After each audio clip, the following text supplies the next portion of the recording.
What's going on, guys, in the works? And today we're going to be taking a look at my favorite weapon in Battlefield 4 so far, the Ace-52 CQB, which stands for Close Quarters. This thing is amazing. I unlocked this and I did not put it down for like 2.5 days. This is all I've used when I played Battlefield 4. And the great thing about this weapon, you can put it on any class because it's technically classified as a carbine, which is awesome. It's super versatile. You know, you can run around with a spawn beacon, you can run around with an ammo crate, or you can run around like an engineer, as you see me doing here. It's super versatile and it's really, really good. But we're playing a little rush here on one of my favorite maps in Battlefield 4. And oddly enough, I think it actually plays probably the best out of all of the rush maps on rush. But this first little objective here can be kind of tricky. It gets very choke point oriented. A lot of people like to hunker down in this bunker and basically fortify guarding the MCOM. But you can see a good little flank here and you can usually take out a lot of people. Unfortunately, I am going to go down here when Viking kills me. But a lot of the people we were playing with were kind of mixed up in our squad, and we got on different teams, which seems to be the trend lately in Battlefield 4. But it was a nice little flank there. It gave us an opportunity to push in, but this has probably been one of my best rush games so far. If you guys follow my channel, you'll know rush is my game mode. That is what I like to play. I've always been a rush guy. But for a while there were some problems with the rush game mode. The spawns were all jacked up. They were too close together. Well, they tweaked that slightly. They didn't say anything about it, but you can definitely tell if you've played rush in the beginning, you played rush now. They have tweaked spawns a little bit. And they also fixed the ticket count problem.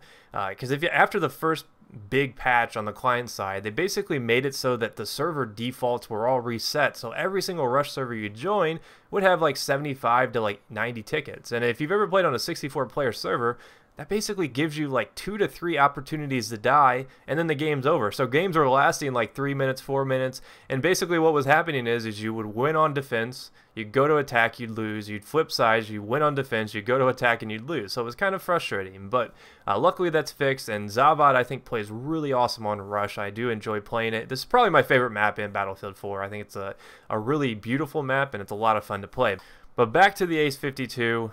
This weapon, to describe it in one word, would be killer. It's a killer. That's what it does. It just drops people quickly. It is a 34 damage weapon which drops off to a 20 damage weapon at around 50 meters. And that means it's always a 5-bullet kill, which makes it kind of in its class of its own. I mean, if you pick this up initially, you'll look at it and you'll say, oh, you know, 650 rounds per minute, 25 round magazine. Don't really want to touch this weapon, but when you go down and you actually look at the stats, it's actually got a pretty decent reload. I mean, considering that it is a higher damage weapon at 34 and it reloads in 3 seconds when it's empty, 2.2 when you actually have one in the chamber still, that's still pretty quick for a weapon of this caliber. And it's something that I actually enjoy about it because I was a big fan of the Scar H. It was one of my most used weapons in Battlefield 3. And the weapon that reminds me of the Scar H the most in Battlefield 4 is this. However, you get 5 rounds extra. This has a 25 round magazine versus the Scar H, which only has a 20 round magazine. So it's pretty awesome that they did that. I really enjoy using this weapon, and it's the only weapon I've been using for the past probably 2 play sessions I've had. I've just used this exclusively, and like I mentioned earlier, you can put this thing on any class. If you want to play recon, you can play recon. If you want to play support. And that's why I like it. I like these carbines. I think it makes a whole new element into Battlefield 4. And it's something that I was initially kind of unsure about. But when I started playing with some of these weapons, I feel like it's a very diverse set of weapons. And it encourages people to use different classes. You know, we don't always just see people using support. But some of the nitty-gritty details of this weapon, it shoots 650 rounds per minute. You know, it's a 34 damage weapon, drops off to 20. I already talked about that. But within about 35 meters, you still have the potential for a 4-bullet kill. And that's a very important stat because I've always seen 4-bullet kills as kind of the sweet spot. You know, where does it become a 4-bullet kill? And this does more damage than your typical assault rifle as this round comes in. We'll cut into some domination gameplay just to give you guys a little bit of taste of what it can do. But the great thing about that is you can get, you know, 3-4 bullet kills at range because of the headshot multiplier. If you're hitting people in the head, it's going to kill people much quickly. You know, common logic there. But the great thing about it is if you get caught in close quarters, just because it has a slower fire rate doesn't necessarily mean you're going to lose, because it does have a pretty solid time to kill.